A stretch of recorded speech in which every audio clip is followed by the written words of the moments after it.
அண்மை செய்தி.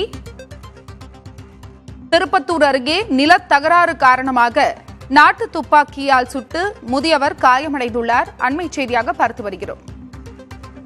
அரசு மருத்துவமனையில் சிகிச்சைக்காக அனுமதிக்கப்பட்டுள்ளார் அந்த முதியவர். விவரங்களை வழங்குவதற்காக செய்தியாளர் சுரேஷ் இணைப்பில் இருக்கிறார். சுரேஷ், நாட்டு துப்பாக்கி வைத்திருப்பது சட்டப்படி குற்றம். அந்த நபரிடம் நாட்டு துப்பாக்கி எப்படி வந்தது?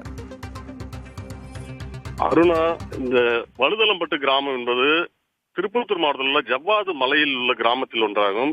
இந்த பகுதியில் நாட்டு துப்பாக்கியை வேட்டைக்காக பயன்படுத்தி வருகின்றனர். ஆனால் இதற்கு எந்த விதமான உரிமமும் வழங்கப்படுவதில்லை. இதனைத் தொடர்ந்து அப்பகுதியில் வனத்துறையினர் மற்றும் காவல்துறையினர் தொடர்ந்து சோதனைகளில் ஈடுபடும் பொழுதும் இவர்கள் அந்த நாட்டு துப்பாக்கியை மறைத்து வைத்து பயன்படுத்தி வருகின்றனர். இப்படி அடிக்கடி இந்த மாதிரி உரிமம் இல்லாத நாட்டு துப்பாக்கிகள் பயன்படுத்தும் சம்பவங்கள் நடந்து வருகிறது. இதனைத் தொடர்ந்து இன்று தங்களுடைய சொந்த நிலத்தகராறு காரணத்துக்காக நாட்டு துப்பாக்கியின் மூலம் தன்னுடைய சித்தப்பாவை சம்பத் என்பவர் சுட்டுள்ளார். இதில் காளி என்பவர் உடம்பில் 6 இடங்களில் காயமடைந்து திருப்பத்தூர் அரசு மருத்துவமனையில் சிகிச்சை பெற்று வருகிறார். அருணா, உங்களுடைய விரிவான தகவலுக்கு நன்றி சுரேஷ்.